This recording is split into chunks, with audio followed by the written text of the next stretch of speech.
ಇದಾಗಿತ್ತು. ಇವತ್ತು ಆ ಊರಿಗೆ ಹೋದಾಗ ಅವರು ಆ ಮರ ನೋಡಿದಾಗೆಲ್ಲ ಮರಗಳು ನೂರಾರು ವರ್ಷಗಳಿರ್ತವೆ. ನಾವು ಇರಲ್ಲ, ನೀವು ಇರಲ್ಲ, ಯಾರು ಇರಲ್ಲ. ಹಾಗಾಗಿ ಪ್ರತಿಯೊಬ್ಬರು ನಿಮ್ಮ ಮನೆಗಳ ಹತ್ರ ಒಂದೊಂದು ಗಿಡ, ಒಂದೊಂದು ಮರ, ಎಷ್ಟೋ ಗಿಡ ಉಳ್ಬೇಕು. ಆದ್ರೂ ಗಿಡ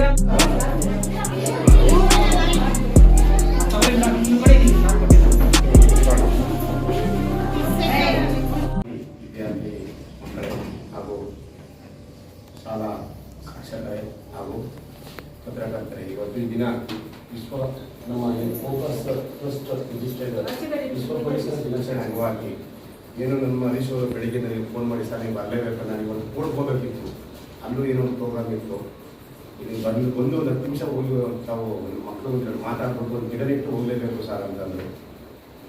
ನನಗೆ ನೆನಪಾಗ್ತಿರೋದು ಅಂತಂದರೆ, ನಾನು ಶಾಲಾ ದಿನಗಳಲ್ಲಿ ನಾನು ಇದೇ ರೀತಿಯಾಗಿ ನಮ್ಮ ಸತ್ಯ ಇವರಿಗೆ ಮೇಡಮ್ ಮಕ್ಕಳಿಗೆಲ್ಲ ಬೆಂಚ್ ಹಾಕ್ಬಿಟ್ಟಿದ್ದಾರೆ, ನಾವೆಲ್ಲ ನೆಲದ ಮೇಲೆ ಕೂತ್ಕೊಂಡು ಓದಿರೋದು.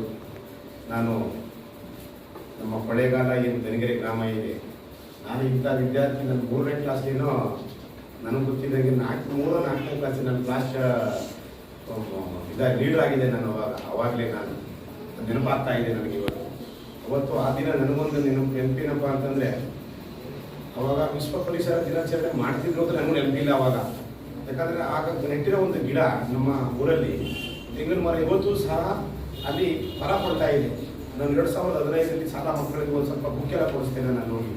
ಆ ಮರದ ಎಣ್ಣೆನ ನಾನು ಕುಡಿದೇ ಅಲ್ಲಿ ಚೆನ್ನಾಗಿತ್ತು ಭಾಳ.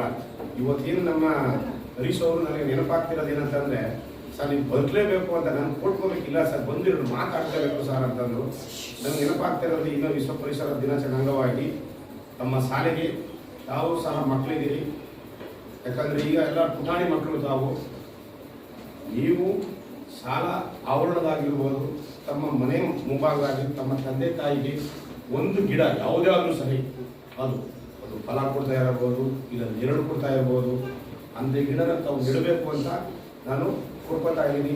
ನಮ್ಮ ರವೀಂದ್ರ ಅವರು ಹೇಳಿದಂಗೆ ಶಾಲಾ ಮಕ್ಕಳು ಮತ್ತೆ ತಾವು ಪ್ರಯತ್ನ ಪಟ್ಟರೆ ಯಾವುದೂ ಸಹ ಅಸಾಧ್ಯವಾದುದಿಲ್ಲ, ಯಾಕಂದರೆ ಸಾಧ್ಯವಾಗುತ್ತೆ. ಯಾಕಂದರೆ ತಾವು ಹೇಳಿ ಒಂದು ಈಗ ಹರೀಶ್ ಅವರು ಹೇಳಿದಂಗೆ, ರವೀಂದ್ರ ಅವರು ಹೇಳಿದಂಗೆ ಒಂದೊಂದು ಗಿಡ ನೆಟ್ಟಿ ಈಗ ಬಂಗಾರಪೇಟೆಯಲ್ಲಿ ಸುಮಾರು ಕಡೆ ಹೋಗ್ತೀವಿ, ಮರಗಳೇ ಎಲ್ಲ ಲೇಔಟ್ ಮಾಡ್ತಾರೆ, ಎಲ್ಲ ಕಡಿತಾರೆ ಮರನ. ಇಲ್ಲಿ ಅಲ್ಲಿ ಯಾವುದೇ ಗಾಳಿ ಬೆಳಕಿಲ್ಲ, ಹಂಗಾಗಿ ನೋಡಿ ನಾವು ಫ್ಯಾನ್ ಹಾಕೊಂಡಿದ್ದೀವಿ ಈಗ. ಅದು ಹೇಳೋದು ಕರೆಕ್ಟ್, ಸತ್ಯವಾದ ಮಾತು. ತಾವು ದಯಮಾಡಿ ಮಕ್ಕಳಿದ್ದೀರಿ, ಮುಂದೆ ನೀವೆಲ್ಲ ನೀವು ಬೆಳೆದು ನಮ್ಮ ರೀತಿ ದೊಡ್ಡವರಾಗ್ತಾ ಇದ್ದೀರಿ. ತಾವು ತಮ್ಮ ಊರಿನಲ್ಲಿ, ತಮ್ಮ ಗ್ರಾಮದಲ್ಲಿ ಮತ್ತು ಶಾಲಾ ಆವರಣದ ಇನ್ನಿತರ ಯಾವುದೇ ಇದರಲ್ಲಿ ತಾವು ಒಂದು ಗಿಡ ನೆಡಬೇಕು ಅಂತ ಕೇಳ್ಕೊತಾ ಇದ್ದೀನಿ. ಹೇಳ್ತಾನೆ 2 ಮಾತನ್ನು ಮುಗಿಸ್ತಾ ಇದ್ದೀನಿ. ಶಿವಪ್ರಸಾದ್ ಹೇಳ್ತಾರೆ, ಎಲ್ಲಿ ಹೋದವೋ ಕಣ್ಣಿಗೆ ಕಾಣದಾದವೋ, ಎಲ್ಲಿ ಹೋದವೋ ಕಣ್ಣಿಗೆ ಕಾಣದಾದವೋ, ಆ ಗಿಡ ಮರ ಬಳ್ಳಿ ಪ್ರಾಣಿ ಪಕ್ಷಿ ಓದಿಕೆತ. ಇವತ್ತು ಗಿಡಗಳು ಇಲ್ಲ, ಮರಗಳು ಇಲ್ಲ, ಪ್ರಾಣಿಗಳಿಲ್ಲ, ಓದಿಕೆತ ಎಲ್ಲ ಯಾವುದೂ ಇಲ್ಲ.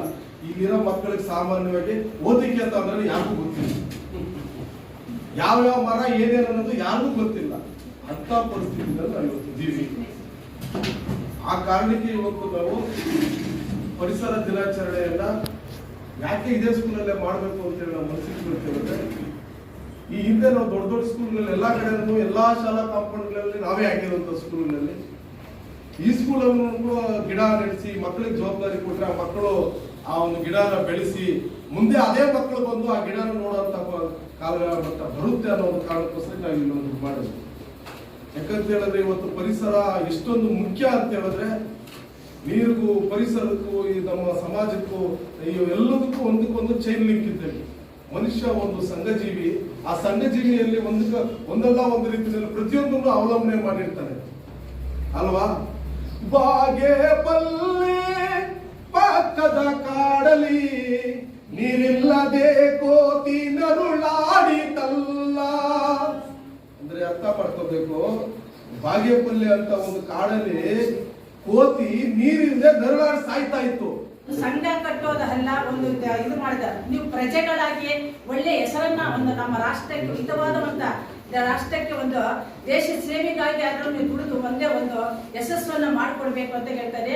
ಈಗ ನೀವು ಗಿಡವಾಗಿದ್ದೀರಿ, ಮುಂದೆ ಮರವಾಗಿ ಹೋಗ್ತಾ ಇದೆ. ಅದೇ ರೀತಿಯಾಗಿ ನಾವು ಗಿಡವನ್ನ ಚಿಕ್ಕದಾಗಿ ಉಳ್ತಾ ಇದ್ವಿ. ಸಾರ್ ಹೇಳಿದ್ರಲ್ಲ, 3ನೇ ಕ್ಲಾಸಲ್ಲಿ ಇದ್ರು ಗಿಡ ಉಳಿದ್ರಾಗ ಈಗ ದೊಡ್ಡ ಮರ ಆಗಿ ಏನ್ ಕೊಡ್ತಾ ಇದೆ, ಕಾಯಿ ಹಣ್ಣು ಎಲ್ಲ ಕೊಡ್ತಾ ಇದೆ. ಅದನ್ನ ಆ ನೆರಳು ಕೊಡ್ತಾ ಇದೆ, ಹಣ್ಣು ಕೊಡ್ತಾ ಇದೆ, ಕಾಯಿನೂ ಕೊಡ್ತಾರೆ. ಸಾರು ಮರೆಯಕ್ಕಾಗಲ್ಲ. ಅಲ್ಲಿನ ಇರುವಂತಹ ಟೀಚರ್ಸ್ ಆಗ್ಲಿ, ಅಲ್ಲಿನ ಊರಿನವರಾಗ್ಲಿ ಯಾರು ಮರೆಯಕ್ಕಾಗಲ್ಲ.